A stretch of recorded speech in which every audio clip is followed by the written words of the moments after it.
Hello, welcome to my Kishore learning point. पिछले हम part में हम पढ़ चुके हैं कि श्वेत दहन किसे कहते हैं। इस पार्ट में हम पढ़ेंगे कि ज्वाला किसे कहते हैं। ज्वाला से ऊपर एक टॉपिक है, छोटा सा, वो कवर कर लेते हैं। हम त्योहारों पर अक्सर आतिशबाजी करते हैं। जब पटाखे जलते हैं तो अकस्मात अभिक्रिया होने में ऊष्मा प्रकाश और ध्वनि पैदा होती है। अभिक्रिया में बनी गैस बड़ी मात्रा में निकलती है। इस प्रकार की अभिक्रिया विस्फोट कहलाती है। पटाखे पर दाब लगने पर विस्फोट हो जाता है। ज्वाला एलपीजी वाला का एक परीक्षण कीजिए। क्या आप ज्वाला का रंग बता सकते हैं?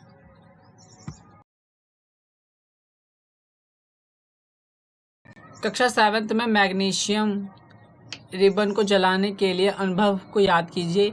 यदि आपको सारणी 6.2 की शेष वस्तुओं को जलाने का अनुभव नहीं है तो आप उन्हें अब कर सकते हैं, क्योंकि जो ये चैप्टर है, क्योंकि वो सारे चैप्टर सेम है।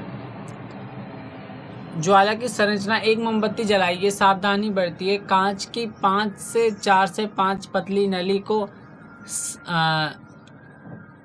षडांशी द्वारा पकड़िए और एक सिरा मोमबत्ती की ओर ले जाइए। तो यहाँ पे जो ज्वाला देता है वो पदार्थ के नाम लिखने हैं, और जो पदार्थ है मोमबत्ती, मैग्नीशियम, कपूर, मिट्टी का तेल, स्पोट और मिट्टी का लकड़ी का कोयला, और जो नहीं देता वो यहाँ के नाम लिख दिए। ये होमवर्क है।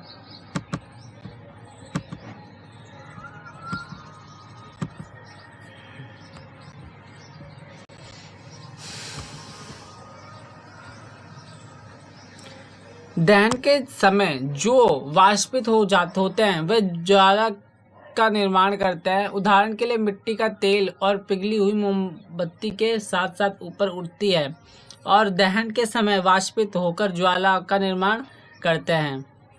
इसके विपरीत लकड़ी का कोयला वाष्पित नहीं होता और कोई ज्वाला नहीं देता। क्रियाकलाप 6.5 जो यहाँ पे दिख रहा है।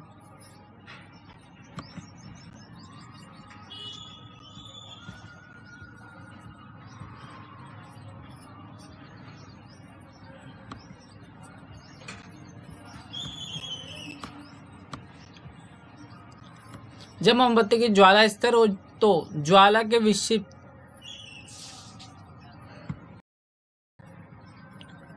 क्षेत्र में एक स्वच्छ कांच की स्लेट प्लेट प्रविष्ट करिए। उसे रसायनी से लगभग 10 सेकंड तक पकड़िए, फिर उसे हटा लीजिए। आप क्या देखेंगे? कांच की प्लेट पर एक गोल काला वेल बन जाता है और यह ज्वाला के विशिष्ट क्षेत्र में उपस्थित बने जले कार्बन कणों के जमाव को दर्शाता है। एक पतले लंबे तार को लगभग 30 सेकंड तक ज्वाला के अदीप्त क्षेत्रों में पकड़ कर रखिए। ध्यान दीजिए कि तार का भाग जो ज्वाला के कुछ भी बाहर है रक्त विप्त हो जाता है, और ये दर्शाता है कि ज्वाला के अदीप्त क्षेत्र का ताप बहुत अधिक है। वास्तव में ज्वाला का यह भाग सबसे अधिक गर्म होता है। सोने और चांदी पिघलने के लिए सबसे बाहरी जो भाग है इसका उपयोग किया जाता है। ये जो सबसे बाहरी भाग होता है, क्योंकि ये बहुत ज़्यादा गर्म होता है। यहाँ पे दिखाया है एक मोमबत्ती है। सबसे कम गर्म भाग ये है, उससे कम गर्म भाग ये वाला हिस्सा है, और सबसे गर्म भाग जो होता है वो एक बाहरी वाला होता है। पूर्ण दहन का बाहरी क्षेत्र जो होता है वो नीला होता है। आंशिक जो भाग होता है वो पीला होता है, और बिना जली मोमबत्ती का क्षेत्र आंतरिक क्षेत्र क्या होता है? काला। सबसे कम गरम और सबसे गर्म भाग।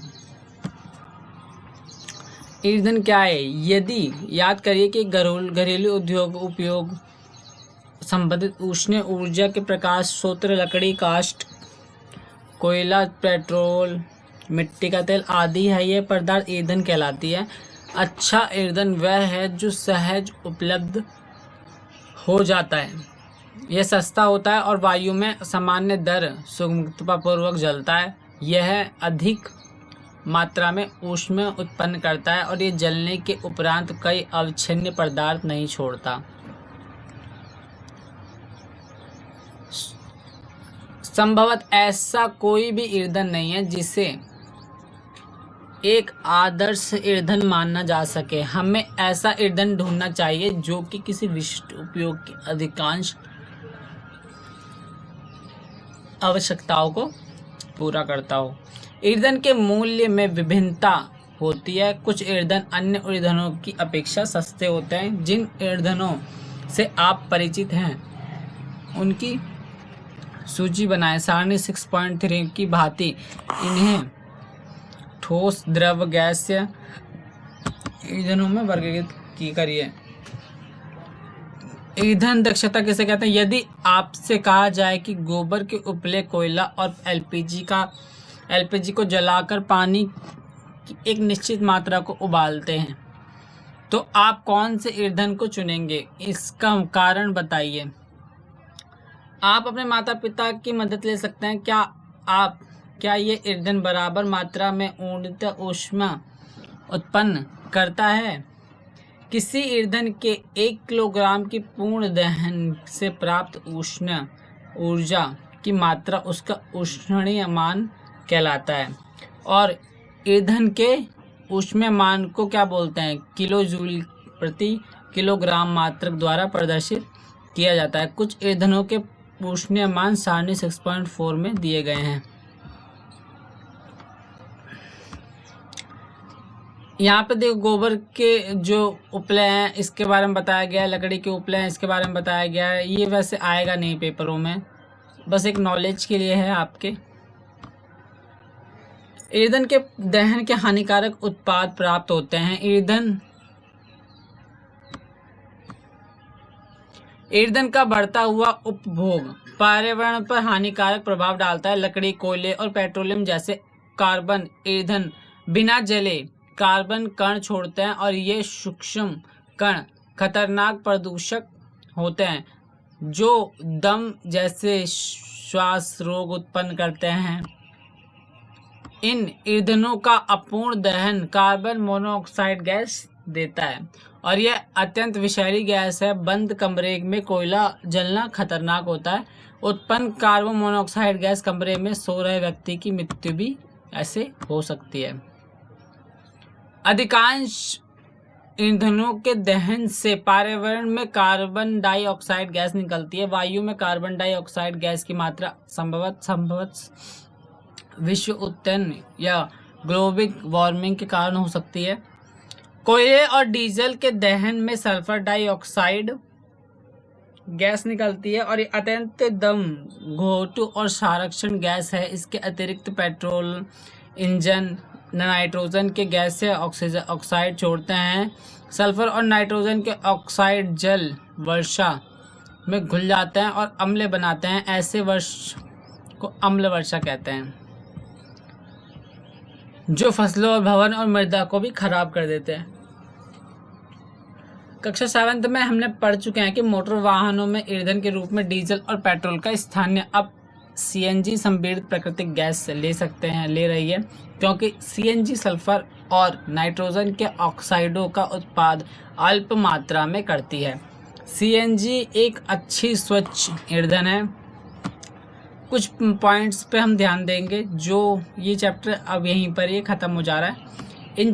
ये जो एक नोट्स बना रखा है पीछे की तरफ, ये एक अम्ल वर्षा, उत्तन्यमान, दहन, विस्फोट, वनोन्मूलन किसे कहते हैं, ज्वाला, अग्निशमयक ईंधन, दक्षता, विश्व उड्डयन, आदर्श ईंधन, ज्वलन ताप और ज्वलनशील पदार्थ, ये सारी चीज़ें जो हैं ये एक चैप्टर के प्रमुख चीज़ हैं। और ये वाला जो मैंने आपको अभी बताया था कि जो पदार्थ वायु में जलते हैं उन्हें दहन पदार्थ कहते हैं। दहन के लिए ऑक्सीजन वायु में आवश्यक है। दहन के प्रक्रम में उत्तीर्ण और प्रकाश की उत्पन्न हो सकते हैं। ज्वलन व निम्नतम पदार्थ पर बाहरी पदार्थ आग पकड़ लेती है। ज्वलनशील पदार्थ का उत्तीर्ण ताप बहुत कम होता है। आग उत्पन्न होने हेतु आवश्यक में से एक अधिक हो हटाकर आग पर नियंत्रित पाया जा सकता है। आग पर नियंत्रित पानी हेतु जल का उपयोग किया जा सकता है। वायु उत्परण पर तेल में लगी एक नियंत्रण करने वाले जल का उपयोग नहीं किया जा सकता। दहन विभिन्न प्रकार के जैसे तीव्र दहन और स्वदहन विस्फोट आदि।